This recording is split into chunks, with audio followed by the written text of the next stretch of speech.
Hey up, it's Steve from Old Yorkshire Geek, and welcome to episode 55. Yeah, 55 of Magnificent Mondays. This week we're doing biddy. Buck Rogers in the 25th century. And no, it's not Xena is on about.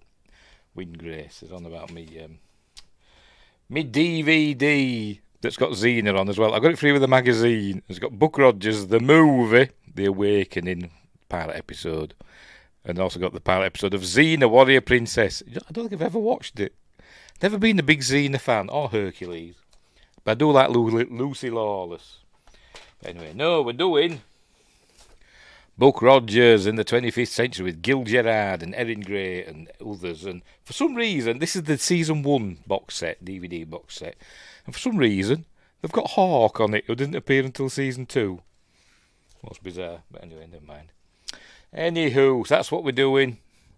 Gavin Blackburn's been on already, singing the opening song and at the end as well. Far beyond the world I've known. I'll shut up now. Right. Anyway, so Buck Rogers in the 25th century, not Duck Dodgers in the 24th and a half century.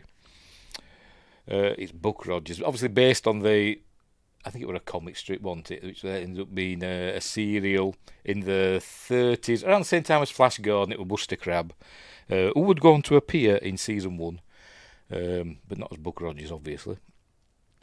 It was actually played Gordon, was it Colonel Gordon, a Major Gordon, something like that. Anyway, but that's in the series. We're on about the movie now. Anyway, it stars, as you know, I've just said, Gil Gerard. Just reminds me of Meatloaf in this, but anyway, but obviously not fat. Erin Gray, Pamela Hensley, Tim O'Connor, not Tom O'Connor. If you're in the UK of a certain age, everybody will be going, ho, crosswits and all that. He was a comedian and game show host. Tim O'Connor, Felix Siller, who was in the Tweaky suit, Mel Blanc was the voice of Tweaky, Henry Silver, the worst actor ever born, in my opinion. Don't know why he keeps appearing in stuff. It's bloody awful. And Joseph Wiseman, they've got him as the main cast member, and he appears once right at the end. He plays Emperor Draco. Just comes on and shouts at the end, and looks an idiot in a terrible costume. But anyway, what else? We've also got 2 Tiger Men in this. Tiger Man is Princess Ardalla's like bodyguard. Well, apparently he's a eunuch, according to something I read. I think it's in the Buck Rogers wiki. Somewhere in the film, I never noticed it. Kane, Henry Silver, refers to Tiger Man as a eunuch. I must have missed that bit, unless it were in the original script and it got cut out. I don't know, but anyway. But there's 2 Tiger Men, one played by Duke Butler, and the other one played by H.B. Haggerty, who would go on to play Tiger Man a couple of more times in the series. And one of them, I'm sure, I read it once somewhere, that during filming, he'd make furniture for people, and I can't remember which one it was. I'm sure it was H.B. Haggerty, but I've not found any reference to it anywhere. I've been searching for it, and so it's a Mandela effect thing. If it was Star Trek, it'd be all right for Windgrace. He'd be all into that, but it's not. It's a Buck Rogers Mandela effect. Anyway, Windgrace says must be the same people who did the Star Trek VHS tapes and put images from the wrong episodes on the back. Yeah. Yep. I imagine so. Just not very good at their job, are they? But anyway, a bit like me. What else? It runs for 89 minutes. As I said, it was the pilot episode of the TV series. It's got a few bits that were trimmed out of the pilot episode.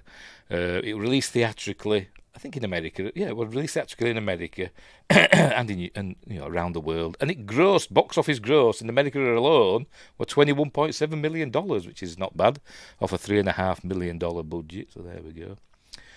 Anyway. The voice of Dr. Theopolis was Howard F. Flynn. What else? Produced by Glenn A. Larson, who obviously has done loads of series, but just before this he'd done Battlestar Galactica. It does have a lot of crossover with that. Speaking of that, what was it now? I saw a Battlestar Galactica mentioning something and I forgot what it was. The other day I was watching something. I'm sure it was Star Trek. But I can't remember which one I watched. It must have been a Voyager or Yeah, it must have been a Voyager one, because that's the only ones I've watched recently. Yeah. And it said, this ship, yes, I remember it was the Hirogen episode. I'm pointing at you. It was the Hirogen episode where they're fighting against the holograms and they have that space station. And I'm going off topic now, away from Buck Rogers. It was Battlestar Galactica. And it said it was powered by Tylium. I thought, is Tylium a real thing? Or they just nicked it from Battlestar Galactica? So that was their power, their fuel source, wasn't it? In Battlestar Galactica, the original, called it Tylium. For some reason in the remake, they called it Tilium. Don't know why, but they just did. Obviously, it blew up Carillon, didn't it? But anyway, the Hirogen use it as a power source, so there we go. Right, is that it? Right, off we go. But first off, before we start, don't forget, like and subscribe, share the videos, drop a comment, hit the notification bell if you're subscribed already. And, I will reiterate, subscribe. I should have big letters across there, subscribe. It's there. Where is it? Oh, for God's sake, I'm rubbish at this. Down there, look, subscribe. Let's try and get to 1,000, just for fun. Later on, I'll upload it to Spotify and Amazon Music podcasts. I'm also on Facebook, X and Instagram. Links in the description down below. As I've links to my 2 books. They're under there. Can't be bothered getting them out. Give them a whirl. I've also got a Patreon. Links in the description for that. And also links in the description. And also there's the store tab on YouTube for merch. Where you can get t-shirts like that. With my stupid cartoon face. And other things. Right, that's out of the way. Let's get on with the film, shall we? Obviously, I'll not just be playing the film, going through it in a series of stills, etc. May play the odd snippet. Right, off we go. Let me full screen this bugger. Off we go. See what I can remember about it. See what I can remember. Right, we're off. Let's see if it's going to play. There we go. The good old Universal logo. My favourite one. I don't know why it just is. And this is where we're going to learn that Buck Rogers has been launched into space, a one-man mission into deep space for some weird reason, atop a Saturn V rocket, using the NASA footage, obviously. Is Ranger 3. Ranger 3 were a space probe, wasn't it? Did it go to the moon? I think they went to the moon, didn't they, the Ranger probes? But anyway, whatever. Off he goes into space. Captain William Buck Rogers. William Anthony Buck Rogers. Don't know where the book came from. But I don't know if it mentioned it. But anyway, goes off into space, sees sparkly things and gets frozen. There he is, being frozen. There he is, all frozen. Apparently that's dry shampoo. I've got notes. Hang on, I've got notes. Where's that gone? There we go. Oh, I'm pressing the wrong bloody button. Here we go. To make Buck Rogers appear frozen in his space shuttle, he was sprayed all over with an ordinary dry shampoo. I've never heard of dry shampoo, either ordinary or extraordinary. But anyway, because of this, he couldn't open his eyes or move. So while he was waiting for them to shoot the scene, he supposedly fell asleep. So there we go. Hey, Windgrace says, maybe Buck can rescue our stranded astronauts. Yes, it's too late now. He's somewhere out there, isn't he? Maybe on his way back. Got to wait till the year 2491. But anyway, off he goes. Supposed to come back in 5 months, but comes back 500 years later. I think in the series it was William Conrad that did the opening narration, but I think in this it's somebody else, and I've forgotten who. Let me check. I didn't put it in my notes. Remember, I didn't put it in my notes, like I just said. But it's in here somewhere. I've seen it. William Conrad, where are you? Vic Perrin. The television version. Hang on. Yeah, the television version also substitutes the voice of Vic Perrin for William Conrad. And obviously, the TV version has the best opening music of any TV series. It's amazing. I love it. I never skip it. Mostly because I've only got it on DVD and I haven't got it on Netflix or anything like that. But I don't fast forward it or anything. I always listen to the Buck Rogers opening credits. But anyway, right, so off he goes, and This is where it differs from the series. We now get an opening title sequence that's all funky. And it says, reality and fantasy merged into a timeless dream. This is where we hear Kip Lennon. Is it Lennon or Lemon? Can't remember. I'll have to check again. Kip Lennon. Don't know if he's related to John. Probably not. But it's called Suspension, is this music that Gavin Blackburn likes. But here it goes. So off we go. And then we see Buck Rogers in the 25th century. And here we go. Right, so we see pretty girls draping over the Buck Rogers logo. Apparently the lights were really, really hot underneath and they burnt themselves. Erin Gray mentioned that she burnt herself on the lights.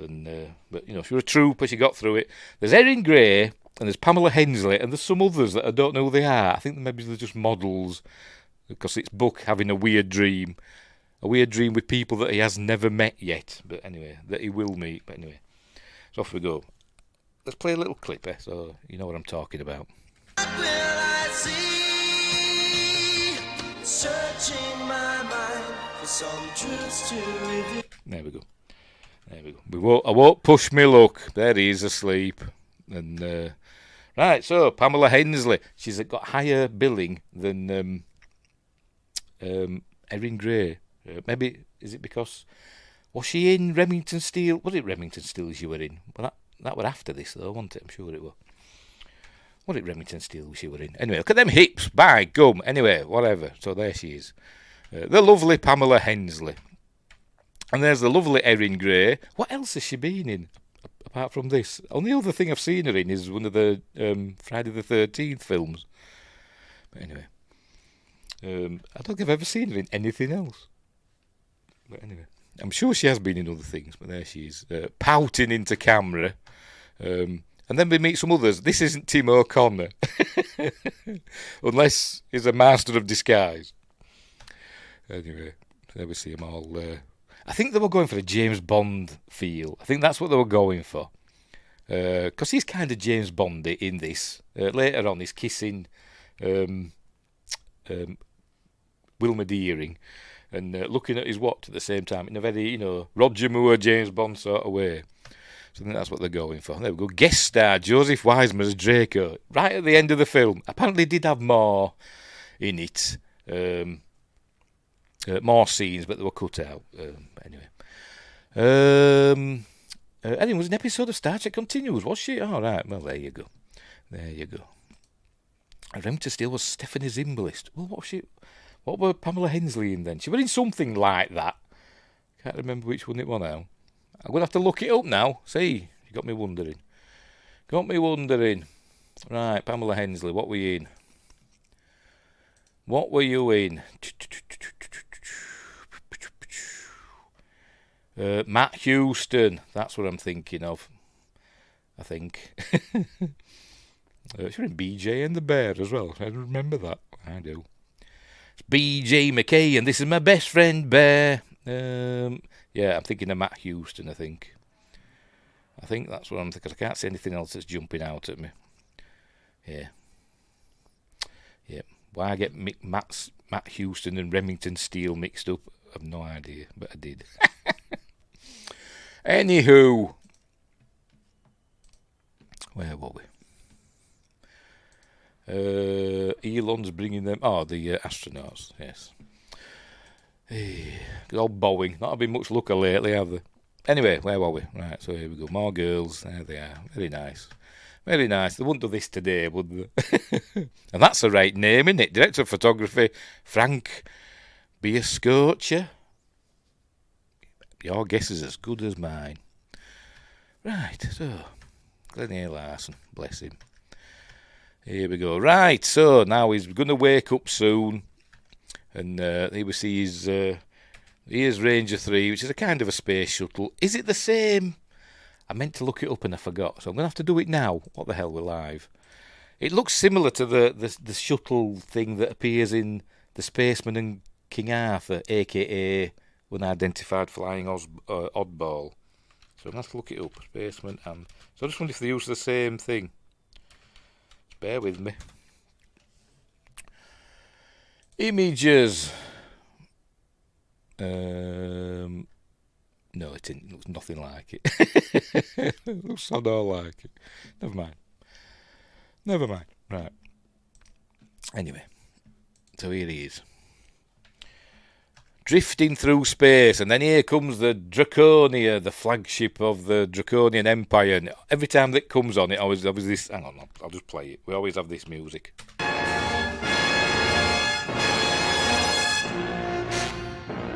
Every time it comes on screen, it's that music. Anyway, here it comes. Cool ship. It's like with mosques. It's got mosques, well, minarets on it. But here it is. Alert, alert, incoming hostile ship. Don't know how they figured that. Anyway, here comes some hatchet fighters, they're called. So this fella just shoots. Hang on, look, it just shoots. Presses fire on his thing. And shoots at Buck's ship. Like that. And hits his ship. Just once. All we need. Then another one says, wait, there's something about that ship. Let's tractor beam it into the docking bay, whatever, landing bay. So off they go. There they go. Tractor beams. Cool stuff. The effects in this are not bad. I don't think they're quite as good as in Battlestar Galactica. I think it was a different, effects company that did it. I don't think it was Apogee and, what's his face, John Dykstra and all that. I don't think it was them that did it. But, they're fine. They're fine. But speaking of, well, we'll get to it. So in it goes, they take it in and they bring him round. We learn that he's been perfectly preserved, thankfully. None of his cells have burst, because he's freezing process. It's going to be fine. Kevin Blackburn says, I had the monogram kits of the Hatchet Fighter and Starfighter. Cool. I always I think I had, I might still have one actually. Is it up there? Hang on, just bear with me.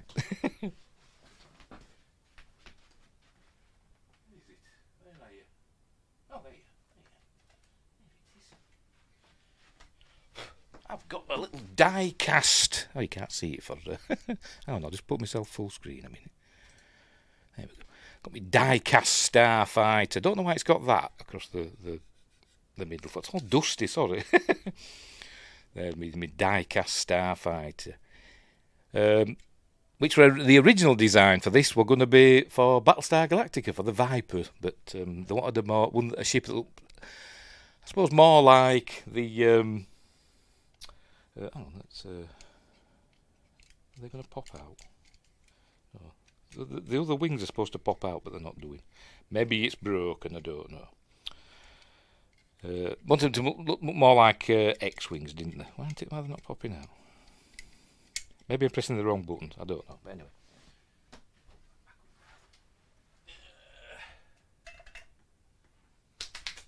All dusty. I have that also too, and the smaller version. Anyway, where were we? I made myself titchy-tiny again. There I am. Right, what was I saying? Yes, he's not dead. They're bringing him back. Had the Blake 7 Liberator and the Star Trek ships. I've got some Star Trek ships. I haven't got a Liberator. I've got a dinky Enterprise and a dinky Klingon battle cruiser, and I've got some other stuff as well in me shrines over there. Anyway, right, he's not dead. They're bringing him round. This is Kane, played by Henry Silver, who's bloody awful in this. In the series, it would be Michael Ansara that played Kane, but in this, they've got Henry Silver. Is he good in other things? I've not seen him in much, but he's always the same. Kind of super intense for no reason. But anyway. There we go. It's the 70s, so even though it's supposed to be in the 25th century, lots of switches. So anyway, they're bringing him round. He's alive. There's Tiger Man, played by Duke Butler here. But for some reason, right at the end, they swapped him out for H.B. Haggerty, who looks nothing like Duke Butler. But anyway. Right, so we're meeting Pamela Hensley as Princess Ardala, the eldest daughter of Emperor Draco. She's got 29 other sisters, we learn, with her handmaidens. Anyway, so where we're learning that is alive, and they're going to bring him round, and she wants to meet him. So there we go. So she's, intrigued, and I feel sorry for Ardala in this version of Buck Rogers, because basically she just falls head over heels in love with Buck Rogers. She just wants to be with him all the time, but she's always getting knocked back and thwarted, and because I don't think she's actually evil. I think she's just besotted with Buck Rogers, and just evil things happen around her.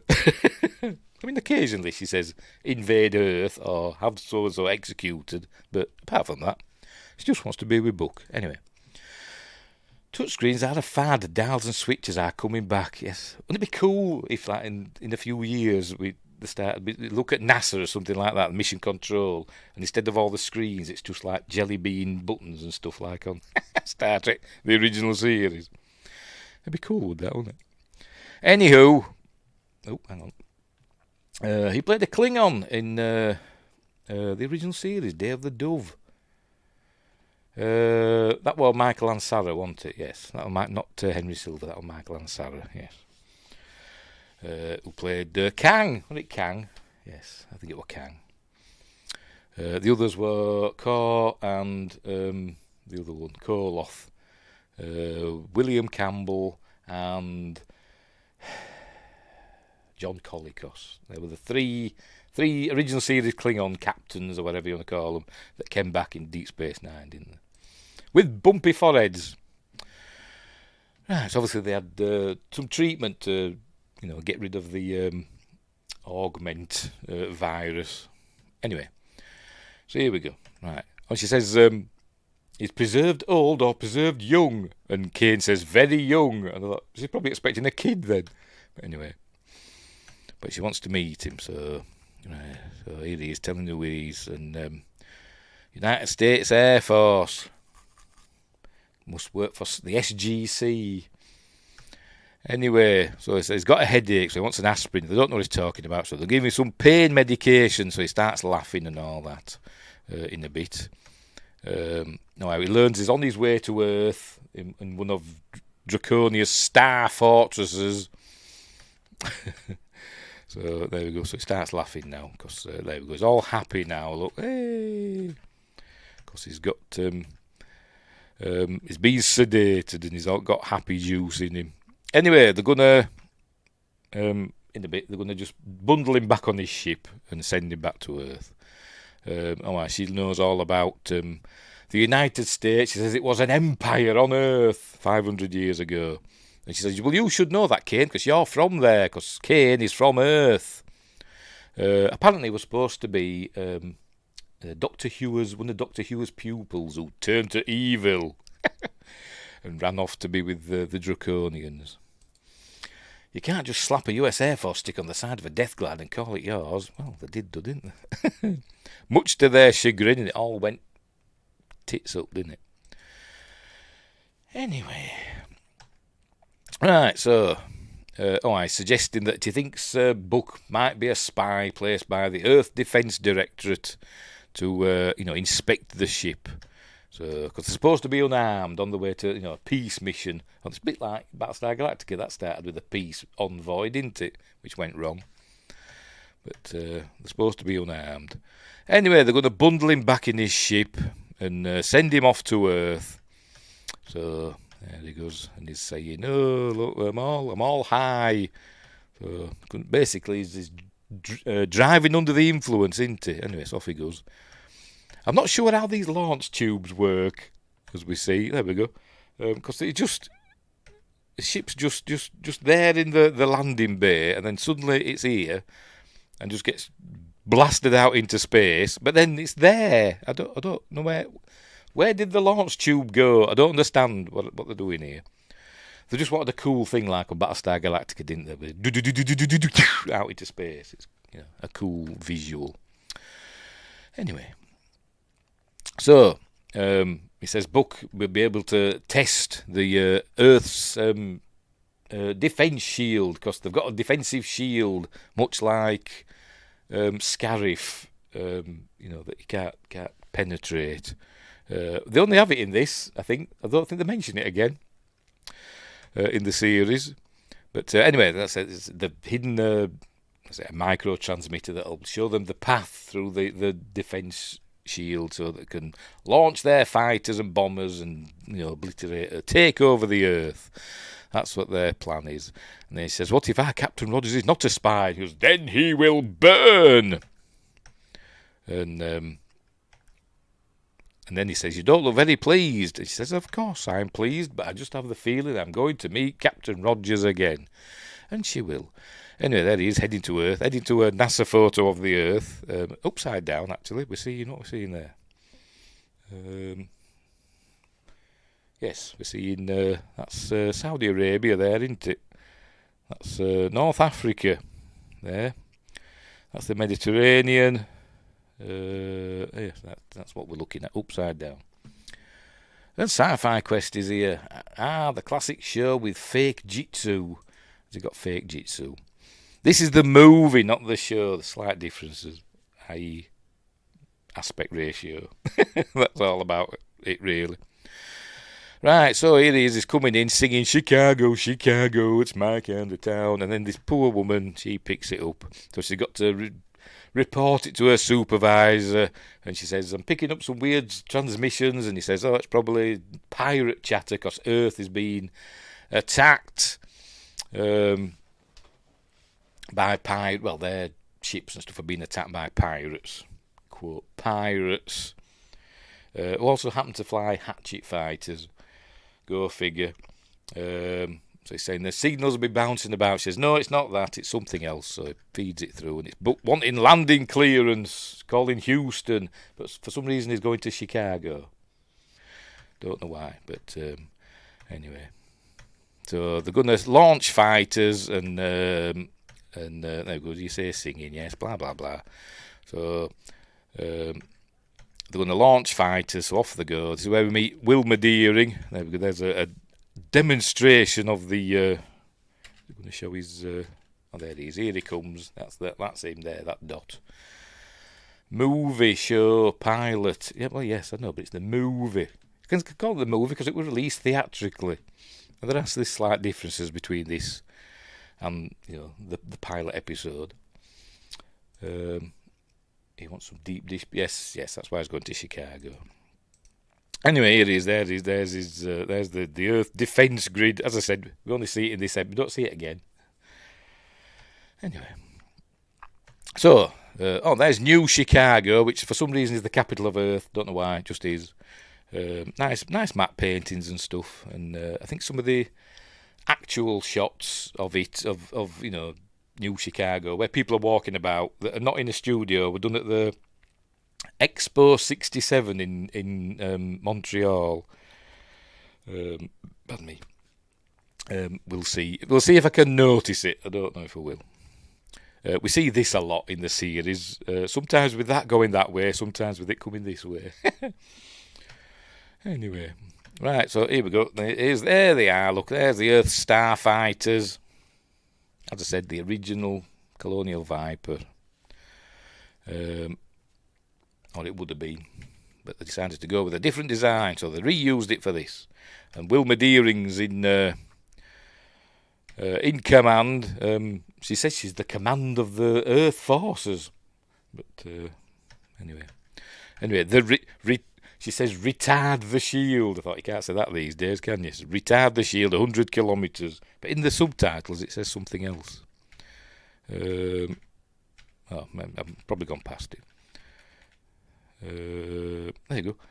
We're targeting the shield 100 miles. It doesn't say that. It says retard the shield 100 miles. But anyway, whatever. Right, so they're going to intercept him with 4 fighters. Right, so they give him a flyover. There she is in her combat lip gloss. Oh dear. But that was one of the most reused map paintings. Yes, it probably is. Anyway. So, there he is. Wondering what's going on in his book. So they're saying, she's saying, if follow us, and if you veer off by as much as a metre, you'll be turned to ash or whatever. So there we go. I don't know. It must.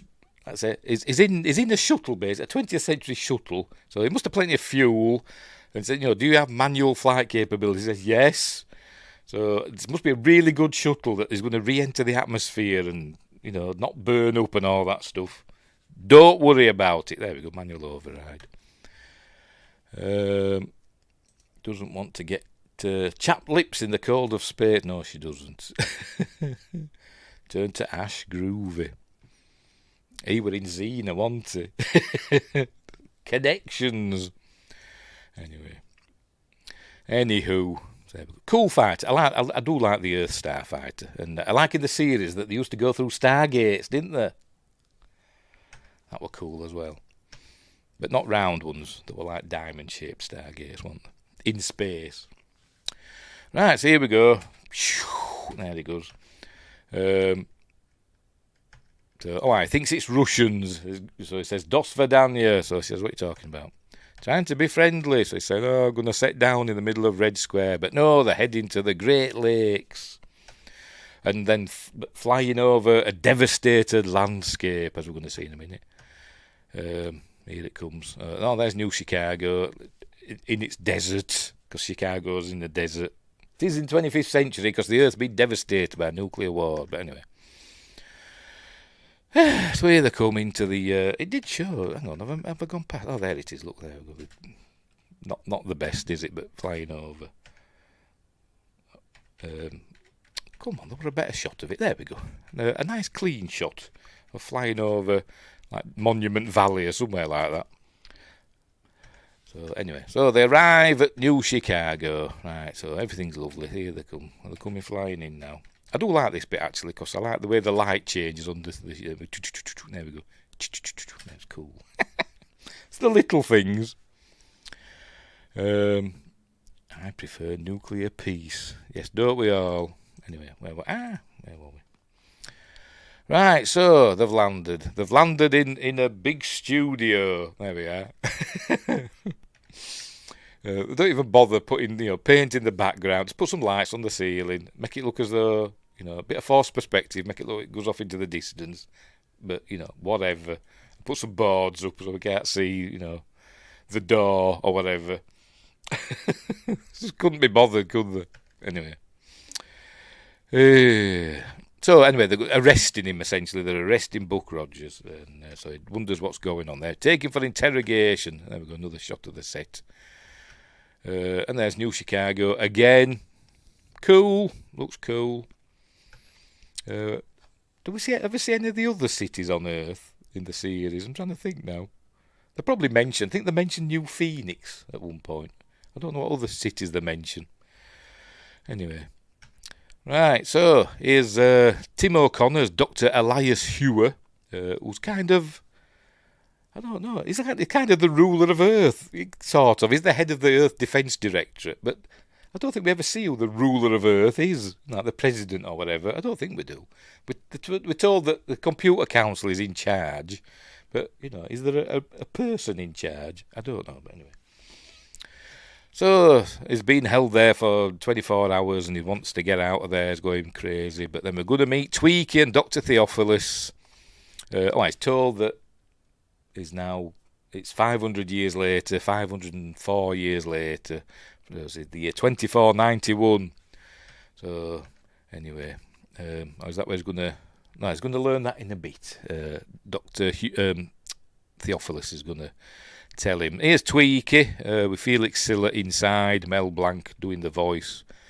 Apparently, they were just going to make noises and not have a voice, and they thought it'd be too much like R2D2, so they got Mel Blanc in, of all people, to give him a deep voice and go, biddy, biddy, biddy, what a body. Why? It was ace at the time, but now he's just annoying, and his head looks like a knob. He has a glance for a head. There you go. He's your drone. Except they call him, in the series, they call him an ambuquad, don't they? But anyway. And that's Dr. Theophilus, one of the Computer Council. We learned that the computers basically took over and saved the world, essentially. So there we go. Right. So anyway, they're going to talk to him for 16 hours. Like, what the... So Dr. Theophilus says, Tweaky, go get Book a drink. So off he goes. He puts him down on the desk. So we're going to talk to him. There you go. 504 years later. So he needs that drink. There it is. Don't know what it is. It is green. Maybe it's Aldebaran whiskey. Is it Aldebaran whiskey that's green? I think it is, isn't it? Right. So anyway, Dr. Theophilus thinks Book is a wonderful man. He even calls him attractive. So maybe Dr. Theophilus is gay. Who knows? Can computers be gay? Maybe they can. But Wilma's not impressed. She thinks he's a spy or some sort of traitor. But she gets permission to go and talk to him and show him round and all that stuff, so she can work it out for herself. Right, here we are, another matte painting. This, I don't know where this is. They don't have many filming locations here. Just Westin Bonaventura Hotel and Suites, but I don't think that's it, is it? I don't know. Let's have a look. It's just that, ain't it? Bear with me. I'm going to try and find a picture. I'm sure this is like in Dallas or somewhere, this big glass building. We've seen it in other things, but I can't think what. Just bear with me. I'm going to try and find out. I'm pressing the wrong button. There we go. Images. Oh, it is. No, it is. It's right.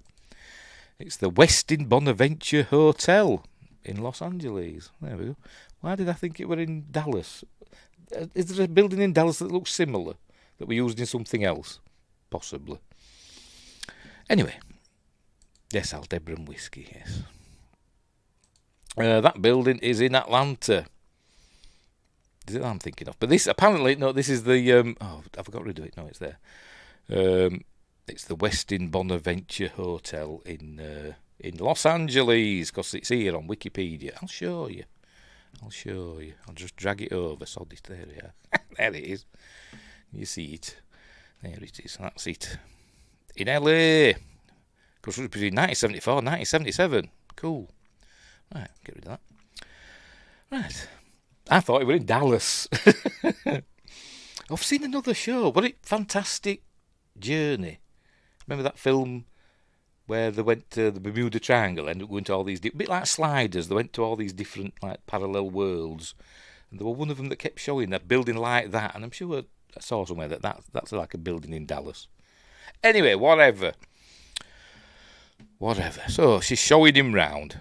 Cool scene. I must admit, that looks really good. I think that's pretty good, because a thing comes bombing past in a minute. I'm going to show it. There it is. Look, there it is. Cool. For a TV show, anyway, I think it is. Right, so it's saying that, she says there's no records and all that before the apocalypse happened. Apparently, the apocalypse, if you want to call it, Holocaust, happened a few months after he left. Apparently, he left in May of 1987, and the Holocaust happened in November of 1987. It must have been mentioned somewhere, but I think the building was in Rollerball. Is that where I've seen it? Could be. The original Rollerball. Anywho, but he don't, he's saying his people he's left behind, and unless he finds out for himself what really happened, he still thinks that they're out there somewhere waiting for him in time and space. And I thought that would have been good for the series of him trying to find a way back in time. They'd do that now, wouldn't they? So they could go back and change history and save when all this stuff wouldn't happen. But anyway, it didn't. Hang on. Mad Max destroyed all the records. Yes, he did. TNG airing is what saved our world from annihilation in 1987. Yes, Star Trek saves the galaxy. Anyway. Right, so here we are now, somewhere inside. Probably inside that big glass building, the Bonaventura Hotel or whatever. Because there's shops on level 8 and level 7. It says there. So, he wants to go and check his ship. That's it. He wants to go and check his ship because he's got his doubts about Ardala. Because he tells them that he's been aboard her ship and tells them all about it, but they don't believe him. So he wants to go and look at his ship. And then he says, "Recognise these markings." There we go. That there. Well, she says, "It looks like you're being shot at." And he says, "Well, who would shoot at me?" And she says, "It were pirates probably." Well, we said, "Why didn't they strip the ship or open it or whatever? Why didn't they kill him?" And she said, "Well, you were out there a long time. Anything could have happened." And then he says, "The cordite's still fresh." What? Cordite? But anyway, so he says that's happened recently. So anyway, there you go. Cordite still unoxidised. That's it. Cordite. Anyway. 88 when the walls fell is what saved us. Matthew Broderick, greatest actor in history according to the owner of this channel. He can't even wink. Oh dear. I don't mind him, he just annoys me. But and Ferris Bueller's Day Off shit. Anyway. Right, where were we? So she still don't believe him. He tells them that, they're obviously armed. And he said, "Go up there, armed to the teeth, search a ship, you'll find weapons." And she said, "No, they're not allowed it." So he says, "Well, whatever, you just die then. I'm going to go and find my personal history." So off he goes. And there he is. He's heading out away into the anarchy, or whatever they call it. The forbidden zone, or what they call the cursed earth. Anyway, so he's heading out there to old Chicago, which just happens to be where he's from. So off he goes. Another cool matte painting. Lots of cool matte paintings in this. Anyway, so off he goes. Takes Tweaky and Theophilus. Is it Theophilus or Theophilus? It's Theophilus, isn't it? I'm going to have to check now. It's Theophilus.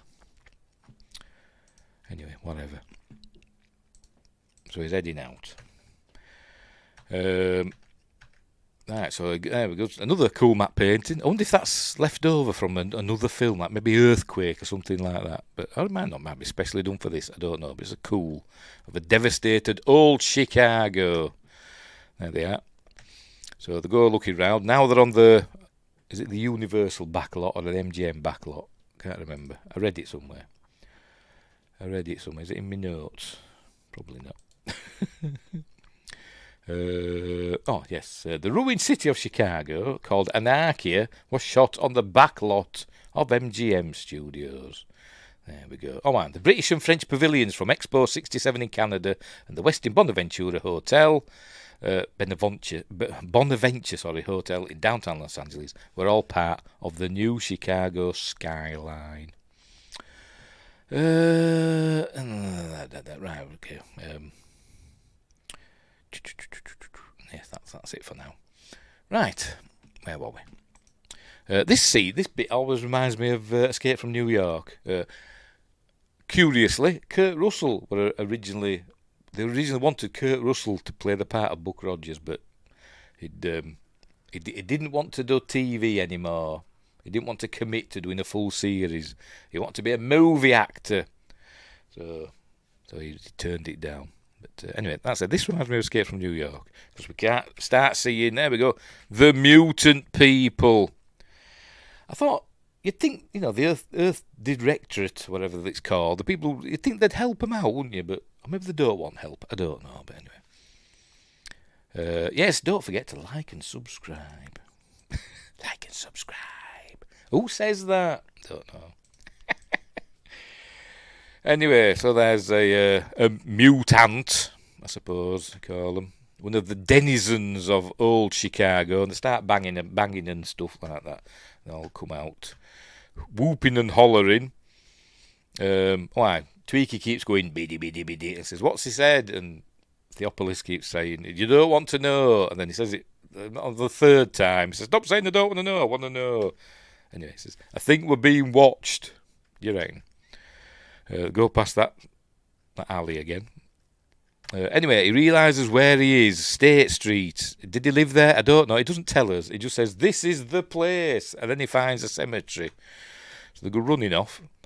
He finds a cemetery. Maybe he finds Doc Brown's grave. I don't know, but anyway. Yes, a mute ant. Yes. I knew when I said it, I was, this island Earth, the mute ants. Much like the insects on your world. Larger and more intelligent, of course. But anyway, whatever. Right. Anyway, so here they are. And he finds he's looking round. It's like needle in a haystack, but he finds what he's looking for. In the dark. He finds the grave of his parents. Who's that? What does that say? William Tor Hoppin or Hoppins. What a peculiar name. I'm guessing this is a set. It doesn't look like a real cemetery, does it? Anyway, so here he is. He found the grave of his parents and other people as well. There we are. Edna and James Rogers, son Frank, daughter Marilyn. So his whole family's there. And Theopolis says they were lucky to get a gravestone at all. The people were buried, in mass graves and all that stuff. Society broke down, and here comes the mutants. Anyway, so he has a fight with them. And he's talking about what happened afterwards. After the Holocaust, but obviously everything's all right now, apart from the people in old Chicago, who we never see again in the series. I don't think we do anyway. Every time he goes outside New Chicago in the series, it's all lovely and lush, greenery. But for this, it's it's a devastated wasteland. Anyway, so he goes running off, but he has a good old, there we go, bit for sci-fi quest, bit of fake jitsu. Here he comes, here ready. There we go, doing his kicks and stuff like that. In the series, when he did this, he always ended up on his ass. He'd be down and captured. He were rubbish, but it were amazing. I loved it. Yes, that's a pretty well-preserved gravestone for 500 years. Yes, it was, wasn't it? But anyway. Did he learn it on Venus? What, his fake jiu-jitsu, his kicks or whatever, I don't know. Anyway, Tweaky has a go. Look, you dirty rat. And kicks over that fella. But they get surrounded. But then somebody comes to the rescue. There's a bit there where it just, they're about to get got. Look, is it this bit? There we go. The back off, and then it just suddenly cuts to him as though they're gonna get got. I wonder if there were a commercial break here originally. They're probably a card that says "cut to commercial break" or whatever it says, because they're gonna get got. Look, they're backing up. Now a word from our sponsors, and then they come back. Oh, look, they're running away. They got away. But they get surrounded. There goes. Too many of them, it's hopeless. But then here comes Wilma in her... I forgot what they call them now. They haven't been Battlestar Galactica, but they look a bit different. Trans, whatever. Not Trans Am.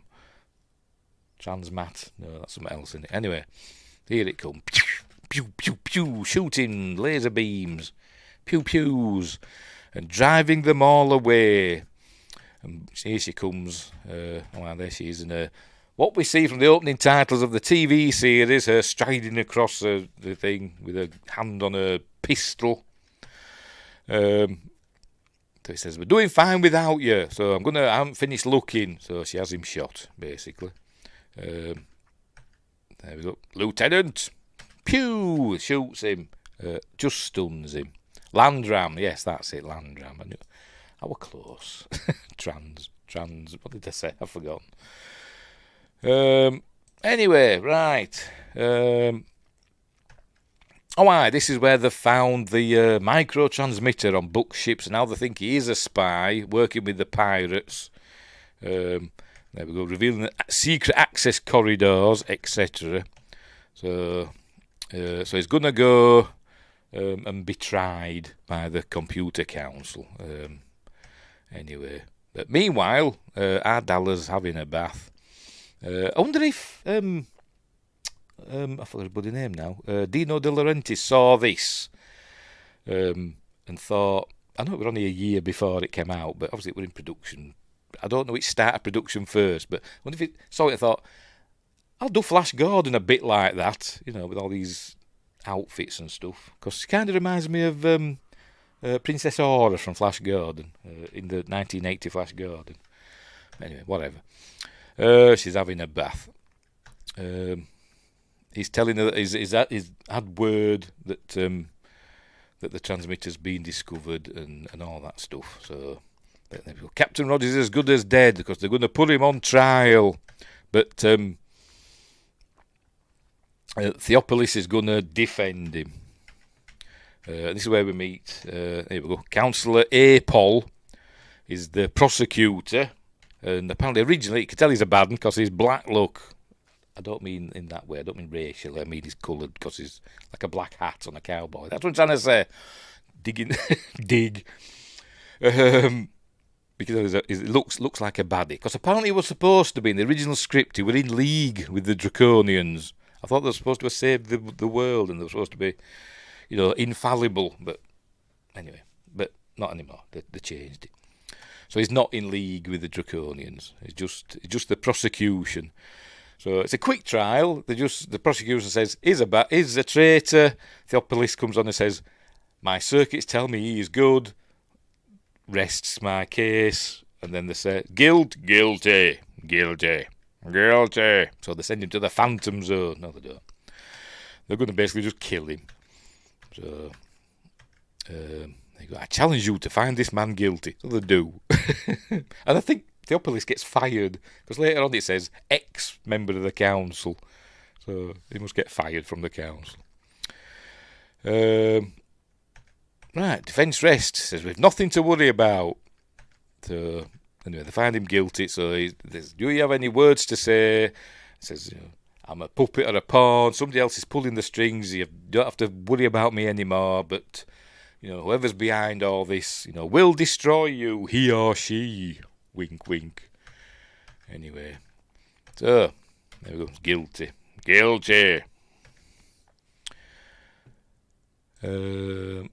Your voice alone can condemn me, Jor-El. Yeah. I'm trying to think of the line now. Anyway, I have my vengeance on you, Jor-El, or something like that. Both you, Jor-El, and one day your heirs. And then they went to the Phantom Zone. Like me, I'm in the Phantom Zone now. Look. Anyway, we'll do that one day. It's one of my favourite films, Superman the movie. Anyway, so he's been found guilty, and they're gonna what's his face? Execute him. So there we go. But they don't say that. They just say termination because it's But fantastic legs, aren't she? But sorry, I was just taken aback there.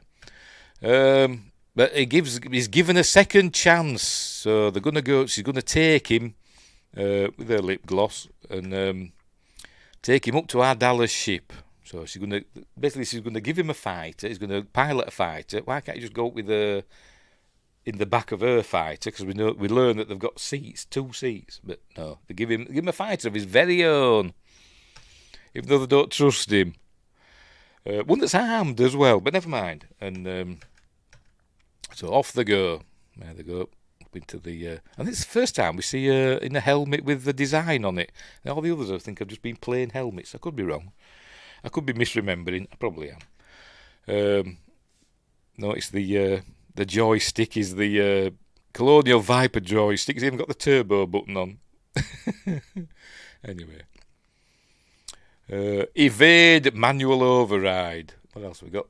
Reverser operating. Direction circuit B. What else we got? Aileron system B. Nav. And then all that stuff. Inner sun. What does that mean? North chord. No idea.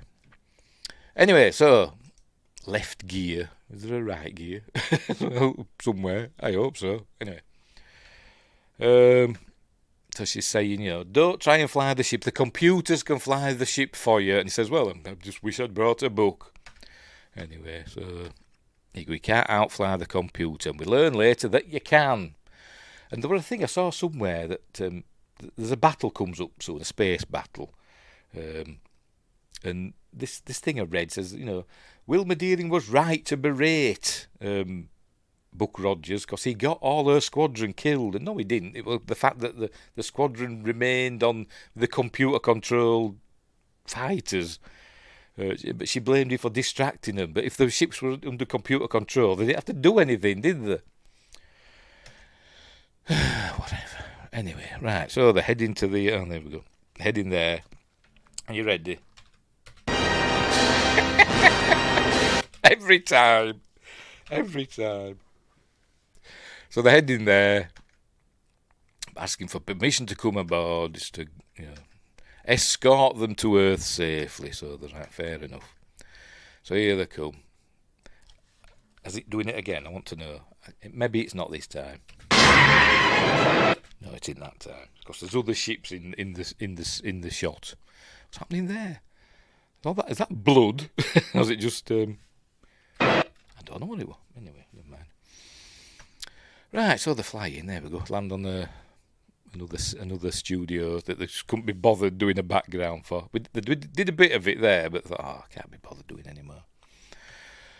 Right, so they get greeted with Ardala, who does, just likes walking about in a bikini. Paint it greeny of a new TNG Klingon battle cruiser. A little bit like a spiky Klingon battle cruiser, a bit. But, anyway. Where were we? Oh, for God's sake, do that. So, here we go, they greet each other. She says, Colonel Deering, commander of the 3rd Force of the Earth Directorate. And then he says, Captain Rogers. And he says, no, we've never met. And then he kisses her on the hand. And says, I never forget a knuckle. But anyway, there you go. And he's describing her dress for some reason.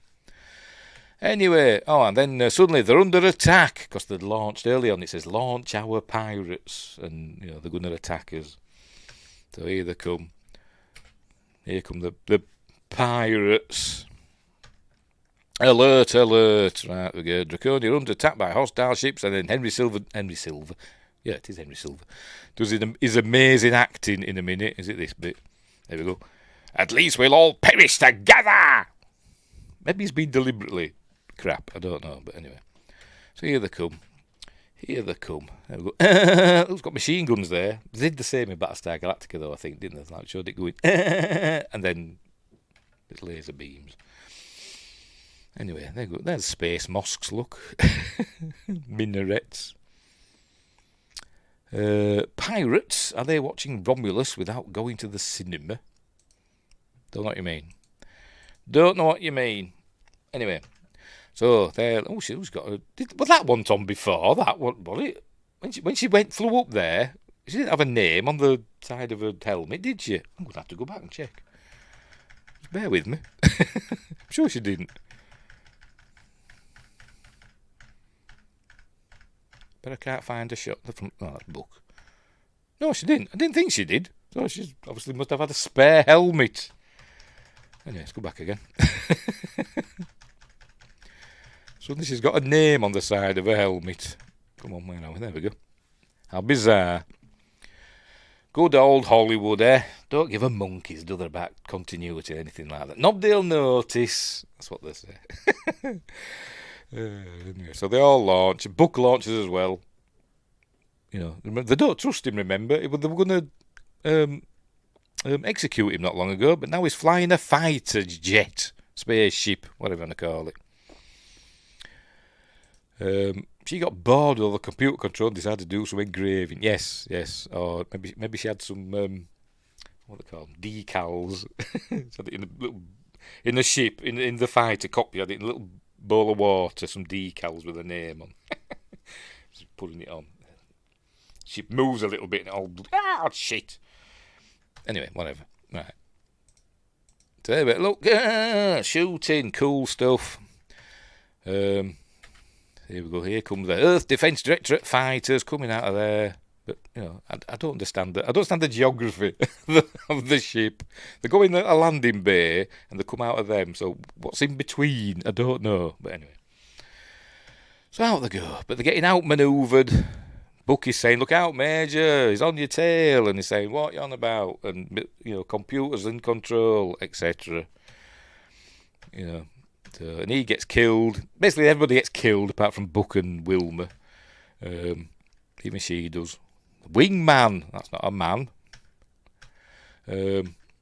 So Buck. Lieutenant Rather's gonna. Oh, Lieutenant Rather's gone. All these people dying. Wilma don't give a monkeys. So Buck says, "I'm going to manual and I'm going to take them all out." Because he does, that's what he does. She says, "I'm ordering back to base. So we'll do some old-fashioned red dogging." Whatever that means. Sci-Fi Quest knows, probably. Red dogging's that, apparently. He does it twice. So he does a bit of flying and then decides he's going to shoot them. Thusly. It basically takes them all out. There we go. Takes them, shoots them all. There we go. And now she's all lovey-dovey now. "Look, I don't know what went wrong with our combat computers, but thanks. Everybody's dead, but thanks. Let's go home. What about the Draconia? We're going back. See how they're doing.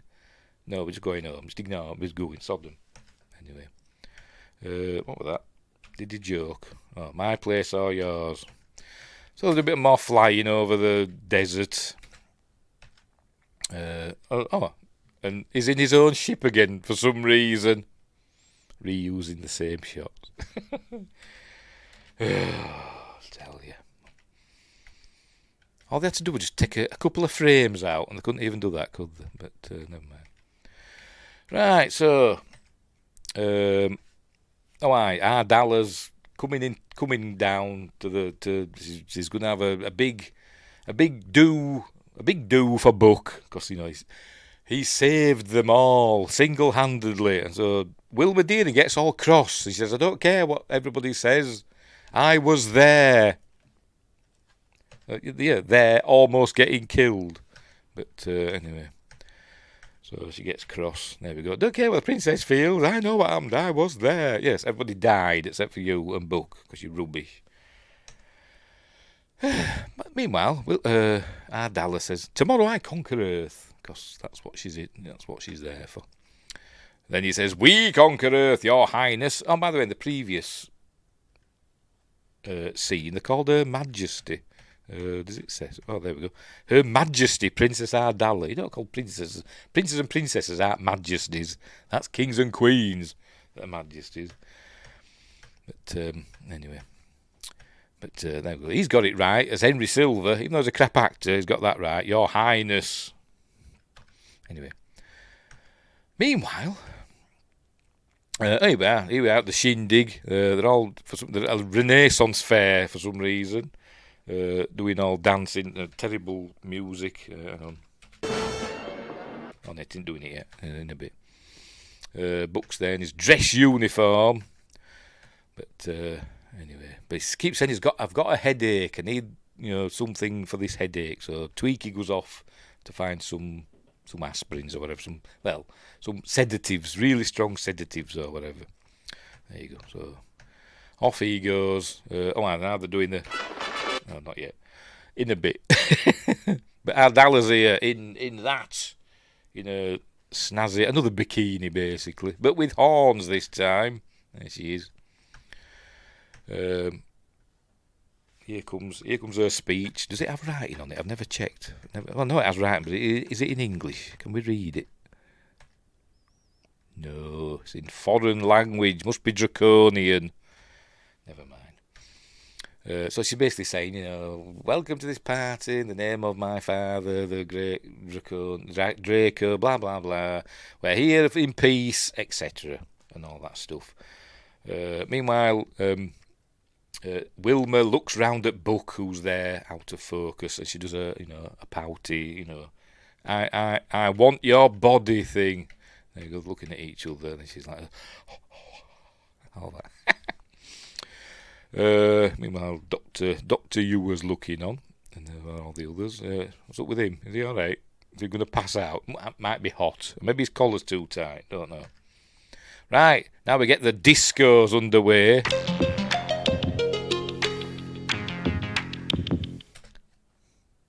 Christ's sake. Anyway, so they're dancing away with their silver balls. Looks a bit like ancient. What does? Oh, the writing. It did a bit, didn't it? Yes, it did a bit. Like we see in Atlantis and stuff on the steps and all that stuff. Shush. They're all dancing away, and there you go. A very strong relaxant, that's it, not sedative, a relaxant. So there's a little bottle of them with loads of them in. So he pops them in his pocket or whatever. Meanwhile, they're getting down. So he asks Tweaky to go and get him a rose. Now, we learn in the series that plants are quite hard to come by. There's a fella that there's like a botany area. I forgot his name. It mentions him a few times. I don't think we ever see him. He gets books on plants for his apartment and that. So plants are quite hard to come by. But Tweaky finds a rose, no problem. And a silk pillow for it as well.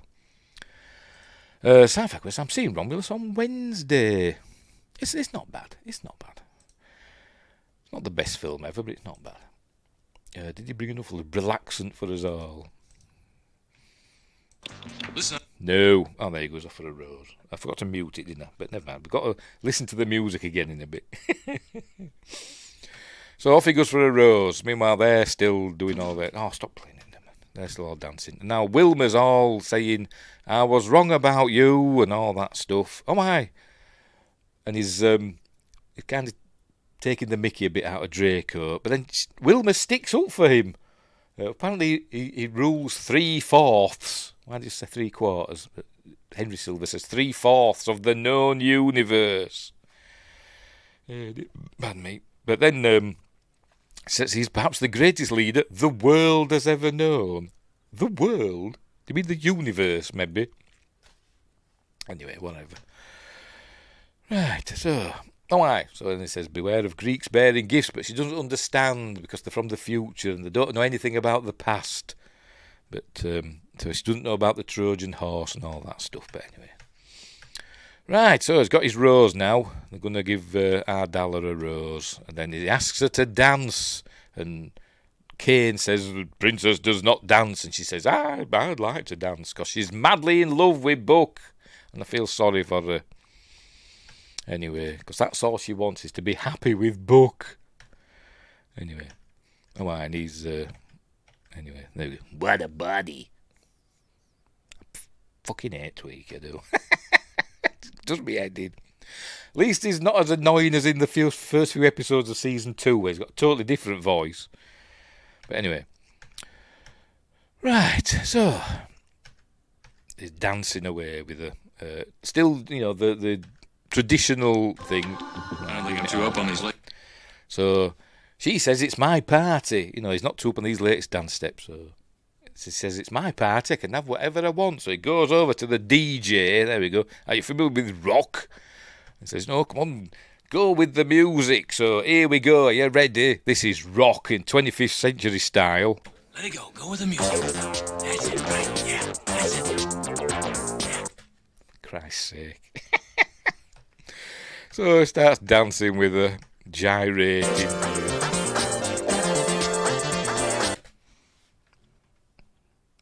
Kind of reminds me, it's a bit like being back in on Carry On.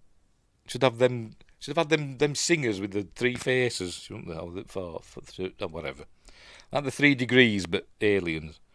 Right, I'll mute it now. Are you familiar with Irving Berlin? Anyway. Right, they're all looking on. And Tiger Man doesn't look happy. Tiger Man number 1 doesn't look happy. But Dr. Theopolis says it's very interesting. And she says it's disgusting. Anyway, they're dancing away. Even Tweaky's having a dance look. Boing, doing, doing. You're quite a man, Captain. She's madly in love with him. And she says, I'm leaving at midnight in my private shuttle. Meet me there and we'll go and boink in space, basically. They tell him they think he's a spy, etc. She says, come join us. So he's got a plan, of course. But anyway. He's talking to Hewer, his Kane. Perhaps I will remain here permanently. Obviously, he thinks he's going to remain there as the ruler of Earth. But anyway. Right, so there we go. They've got to leave. So she's told him, we're leaving at midnight on my personal shuttle. And so, right. This is, she comes up now, does Wilma. And she gets all lovey-dovey with Buck now. Look, she's going to plant a kiss on him. Is this the only time that they kiss? Because in the series, they're more just friends. And he has a relationship with other women. I don't think he has a relationship with Wilma at all. I think they're just friends in the series. But obviously, she makes the first move. Because he's irresistible. He's all Gil. There it is. And this is the bit we're on about, where he's a bit like James Bond. He's kissing her and then looking at his watch. Digital watch? What on earth is a digital watch? I'm sorry, my lord. It's a watch that operates using microelectronics. Oh, really? Fascinating. That's not the 9 o'clock news thing. Anyway, so he's got to go. And he leaves her gives her a kiss and leaves her there. This is one of my, for some reason, I don't know why, this is one of my favourite special effects shots. I don't know why, it's just a ship flying by camera. But for some reason, I really like it. I don't know why, I just think it's cool. I just do. Anyway, so he's here, he's Buck. Tweaky and Theopolis have hitched a ride in the freezer or something. He says, my ball bearings are freezing. Because there you go. But they realise that Buck's missing and they think he might have gone off with the Draconians. So she's saying, you are a spy, Buck Rogers. She turns a woman scorned and all that stuff in it. Meanwhile, I've got to see.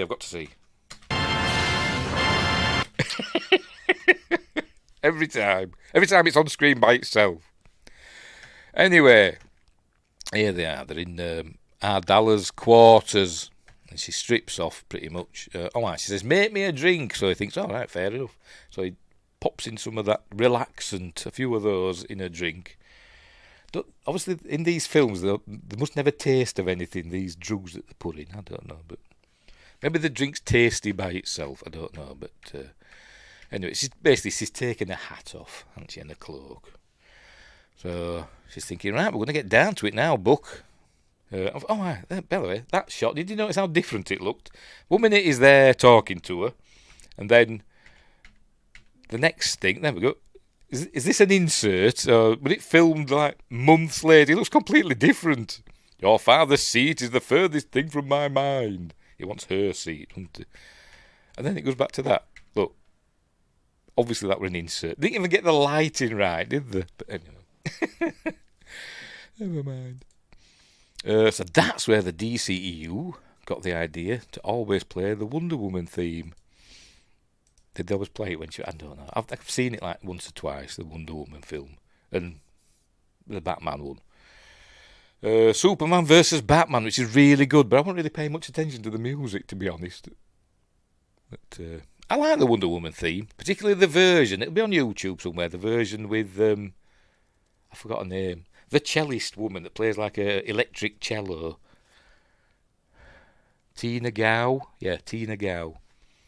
It's cool. The Wonder Woman theme by her. Anyway, if they made this now, says Sci-Fi Quest, imagine the comments from that certain demographic. Yes, you wouldn't be able to make this now. Anytime she popped up in any movie, they threw in her music, and it was always pretty jarring. I'm trying to remember how it goes. It was like, sort of music, wasn't it? But like I said, Tina Gow, look it up. Tina Gow, Wonder Woman theme. It's cool. It's really cool. I'll try and remember to watch it myself after this. Anyway, where were we? Basically, she's join him. She's join me and we will rule the galaxy as husband and wife. Anyway, so she has a drink. She drinks the stuff down, and there goes. She's going to get all sleepy. Meanwhile, while they're getting down to that, they've been loading weaponry onto the hatchet fighters. The fools will never know what happened. Ha ha ha ha. Meanwhile, she's flaking out now. Look, she's all relaxed. Look, I so relaxed. Subtitles are terrible, sorry. So she swigs that off and then promptly falls asleep in a minute. Hang on. There we go. So he leaves her. Meanwhile, they're still hiding. There you go. He leaves her there. She's fast asleep now, and he's got to deal with Tiger Man now. Tiger Man's there waiting outside. Gets his stun gun because he's going to fight him, and then he stuns him. Makes him do that. Makes him do a little thing on the. So Tiger Man's stunned, frozen in place. Look, so he's got to move him. And we find out where he puts him in a minute.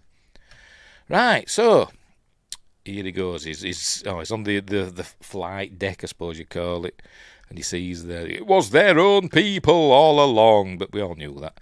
So he does and this fella comes round, and so he knocks him out with a judo chop. You ready? Oh, he did. Judo chop. Knocks him out. Presumably goes back for his hat. He just leaves it there. Meanwhile, Kane just happens to be walking by our Dallas quarters. Says to this fella, "Where's Tiger Man?" "I don't know, sir." Obviously, they're going for the Kublai Khan, Genghis Khan motif, with the Draconians. But anyway, Sci-Fi Quest says, "I'm trying to decide whether I should watch the old V series again." Yeah. Well, I don't know about the series. I'd watched the original mini-series. Were great. The final battle, it was all right. It wasn't as good as, it was a good follow-on, but it wasn't as good as the original mini-series. And this series, well, it was fine. It had its moments. Anyway, whatever. But yeah, why not? Why not, indeed? I need a drink. Right. Where's Tiger Man? I don't know, sir. So he says, right, come on.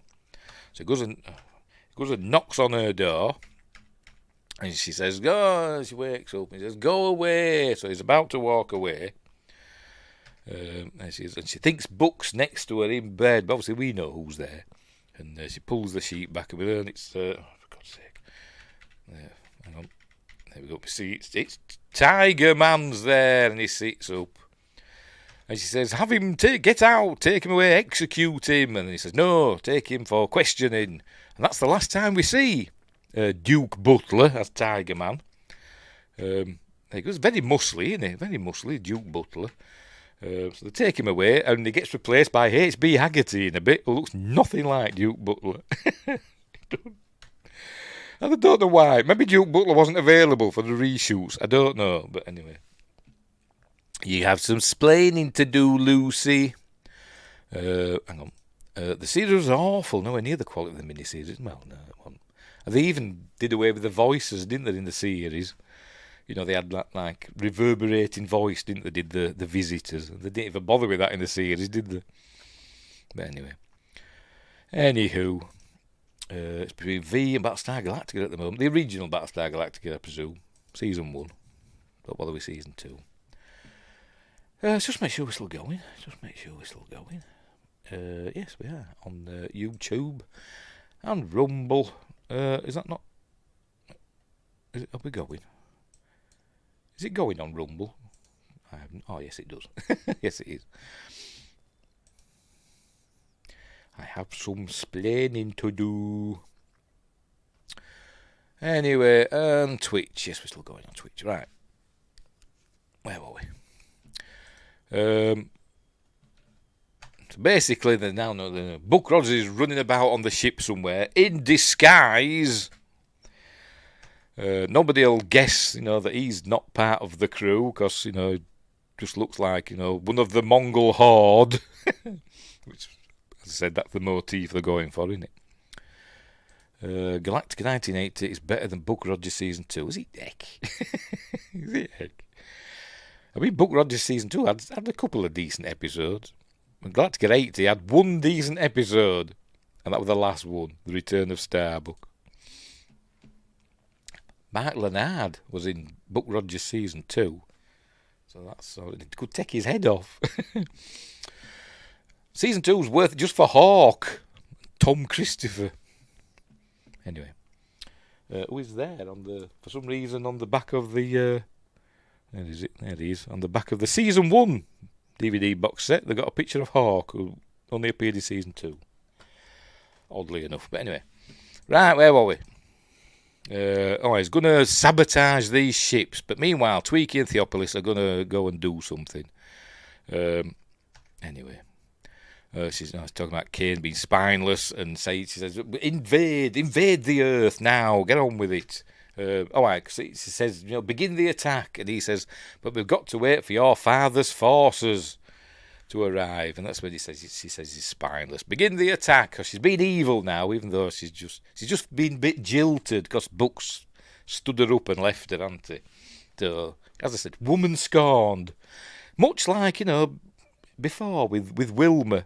She kissed him and all that. She was madly in love with him and kissing him, and then the next thing she was saying, "You are a spy." I said, these women in these shows, they don't like being jilted, do they? Anyway. Anywho, here he is now. He's loading bombs into the engines of these starfighters. I'm not sure how effective that would be. But anyway, there you go. They see him wearing the uniform of the enemy, so they think he's a traitor. There he is, loading him into the engines.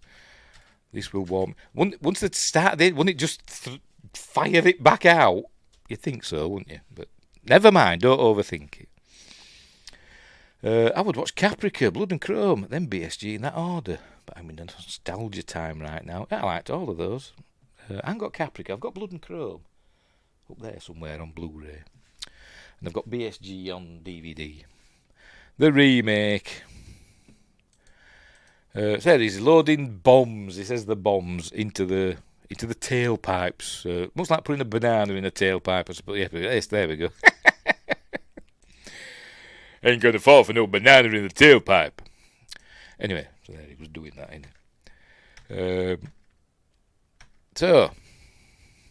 they think Buck's working for them, so they're gonna take his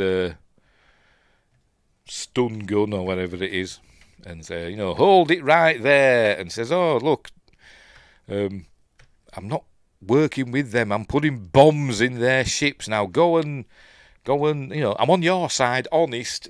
Get to a communications thing and warn the Earth that they're going to attack. Get as many ships as they can up here, etc. So off they go. Meanwhile, this fella says, Commander Kane, I found a guard unconscious in Bay 3. And then Buck says, see, they found the guard that knocked unconscious and stole his uniform. That was my plan all along. So they said, okay, fair enough. Right, so they're going to do their bit. Suffering Succotash, yes. Sylvester here somewhere. That was missing from Axel F, I think. Yeah, well, probably. I watched Axel F. I didn't think it was that good, It wasn't terrible. The worst thing about Axel F, he didn't do his Eddie Murphy laugh. He didn't do his that, he just the normal laugh. Can't he do it anymore? I don't know. But anyway, maybe it's copyrighted. Anywho, this is the communications chap. You can tell because he's got a microphone there. And there you see the shadow, the rather straight, oddly shaped shadow of Tweaky's head in the background. Oh dear. So he's going to pull these wires out, and it's going to make him go, ah! He just takes his headset off and just walks off. Just takes it off, look, goes, I'm going, I've had enough. I'm not going to get anybody to replace me at this communications console. That's probably vitally important. I'm just going. Got the clipboards, look, the bureaucracy and all that, even in the Draconian Empire. All right, so he gets through to Wilma. He's saying, calling the Earth Defence Directorate, and apparently they just get through to Dr. Hewer's office. They don't have a, what do they call it? What do they call it now? A switchboard. They don't have a switchboard. They've got straight through to Dr. Hewer's office. Who's not in, but Wilma's there. So he tells, launch fighters, blah, blah, blah. So off they go. So they come in. Meanwhile, is it going to do it? Oh, maybe not. Maybe not, because they're in thing as well. Look at that. Cool. No, they're not doing it, because it's getting to the climax. Right. Shush. Look, all these little minarets and mosques. They've gone for the Asian theme, haven't they? Right, fighters, prepare to launch. Remember that game on the ZX Spectrum? I forgot what it was called. It was basically a rip-off of the Star Wars game. The vector graphic Star Wars game. I forgot what to call it now. It's like X-Wing Death Star Interceptor. That's what it was called. And it had speech, just about, and it went, prepare to launch. Ish. Anyway, so they get ready to launch and see what happens. Look, when they launch, here they go. It's going to blow up. There we go. It blows up instantly because it's got a bomb in its tailpipe. Also, I want to watch the Peacekeeper War, but I don't feel watching Farscape. I could never get into Farscape. Could never get into it. Don't know why. Tried watching it, couldn't get into it. That paint job there is a bit messy, isn't it? Or is it glue? Do you think that's glue on the model? There, you see it. It's glue that they haven't sanded down, probably. Anyway, as they're emerging from the launch tubes, they're exploding because of the bombs in the tailpipes. There we go, and they're even blowing up. Look, in the launch bay. There we go. Boom, that one's gone as well. Another one's going to come out and blow up. There we go. Oh, no, yes, there we go. Boom, boom, boom. So she's saying, her name's gone off her helmet again. Make your mind up, woman. Which helmet are you going to wear?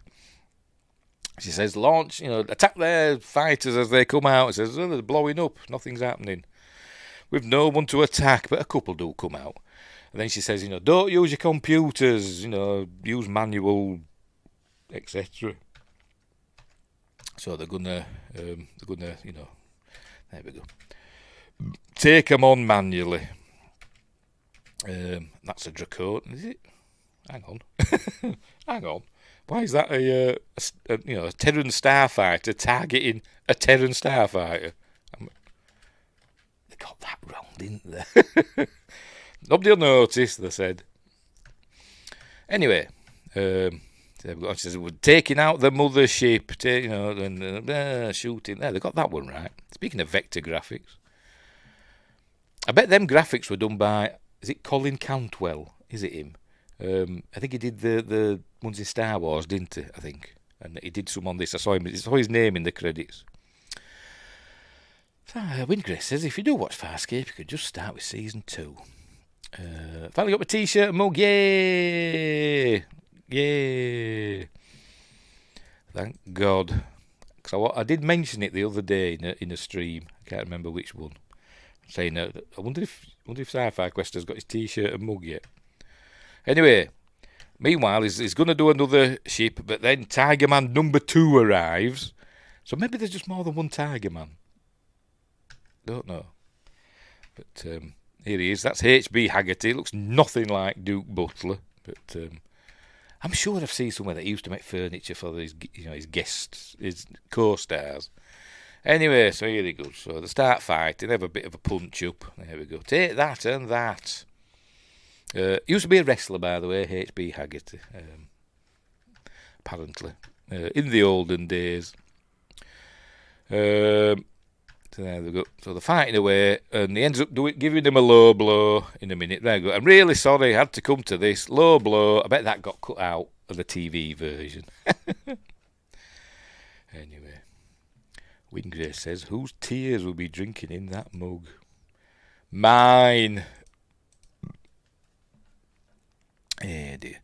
So he kicked him in the ghoulies, low blow. Should have been disqualified, basically. And he shoves one of the bombs up, fastens it to his belt or whatever, kicks him away. Then there's an explosion, says bottoms up. So is that Tiger Man dead now? Don't know, because we see him again. H.B. Haggerty again in the series. So he must have survived. Maybe he just got rid of it just in time. Don't overthink it. Then here we go. Draco appears in the form of a communication hologram or whatever. There he is, Joseph Wiseman, who you may know as, Dr. No in Dr. No, and he's done other stuff as well. Looking bizarre, just shouting, what in the name of the realm is going? He's just shouting and bawling, because it's all going wrong. But anyway, so, they're in trouble, basically. He and Ardala are in trouble. There you go, they're going to answer to him. He's on his way, with his forces. Right. Meanwhile, they've dealt with the rest of the hatchet fighters. They've dealt with them, so they're going to destroy the mothership. But they've got Wilmer's going in to save Tweaky and Theopolis, and Theopolis thinks he's on the radio to him or whatever, and Theopolis says we've got to find Buck because he single-handedly destroyed all their ships. He were on our side all along. Yes, she lost her helmet decal. Yes, I mentioned that earlier on. Are you paying attention, Windgrace? Anyway, there she's on the floor, is Ardala. Kane picks her up. Look, she's looking all sorry for herself. Look, I ought to leave you here, burn up with the ship. Come on, show us, because she's looking all vulnerable. Look, poor Ardala, looking all vulnerable. Look, all she wanted was Buck, but, no. One thing led to another, and it all, her mission went tits up. Anyway, so luckily he's got an escape shuttle for them. So they're going to escape, obviously, but everything else is going to blow up. There it goes, it's all blowing up. But, and then Buck gets buried under debris, or as we call it in the UK, debris. Hang on.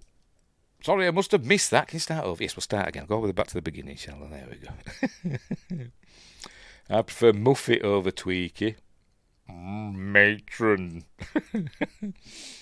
Anyway, so he gets buried under bits of plastic and stuff. So there we go. He single-handedly destroyed our entire... So they're going to save all of them. She's going to... Anyway, Tweaky gets Buck out of this mess. Wilmer's coming to help us. Here she comes flying in. Cool. That box around the ship were a bit iffy, wasn't it? That map box, but never mind. So in she comes. Meanwhile, stuntmen. Pew! So here she is. There she is. So they go running over. Taxi. So has Tweaky been programmed with like 20th century? If all records have been lost and everything, how does Tweaky know all these 20th century mannerisms and stuff that he keeps saying? Stupid. Maybe he's met Gary Coleman before. I forgot his name now in the series. The what they call Cosmic Whiz Kid episode. Maybe he's met him before. Anyway, so they get in. This is where we see that it's got a back seat. There it has. Look, back seat. So off they go. Obviously the ship's blowing up, but the launch systems are still working. So off it goes, blowing up. They're looking out. There we go. Oh, it's all blowed up. Look. Oh. There we go. So that's the end of that. But they've escaped in their shuttle. Does it show it? There it is. I like that design of shuttle, by the way. I think it's a cool design. Cool design. Have we seen it anywhere else? Or is it just in this? I don't know. But it's a cool design. It's kind of 60s-ish. I don't know. Retro-futuristic to me, anyway. So they're escaping. There we go. She's looking as though she's supposed to look a bit mucky, as though she's smoking inhalation and all that, but I don't know, kind of looking dusky. So anyway, they're on the way home. Now they see her escaping, She's talking to Henry Silver again. You'll never be the man Buck Rogers is, because that's all she wants. Buck Rogers is just madly in love with him. Feel sorry for her. Anyway, meanwhile, Wilma's saying, I love you, Buck, essentially. Not really, but more or less. She's going to prove it to Buck that she's all the woman Ardala is. She's basically throwing herself at him, and much like me, I'm not, he's not really paying attention. There you go. What? That'd be me. It actually has been me, actually, in the past. Not paying attention. Anyway, so, Tweaky watches them flying away. So we're going to meet them again. You're my kind of guy. And, and that's it. There we go. The fighters all fly back to Earth, and then that's the end. And we have the credits. Why can't I think of that word? But there we go. So cool. Now we see the Earth rotating. I've just noticed that. I didn't notice it as I was watching that the Earth was rotating and getting lighter as the sun comes up. I wasn't paying attention to it. It says somewhere. I've gone past it. Tiger Man, Duke Butler. Then further down it says Tiger Man number 2. Tiger Man number 2, H.B. Haggerty. Dear. Anyway, so there we go. So that's the end of the movie. But when in Hollywood, visit Universal Studios. Does it have another one? There's another one somewhere. Produced at Universal Studios, the entertainment centre of the world. It's spelled centre wrong, mate. All right. It's R-E. Like theatre. Is it R-E? Why? Dunno.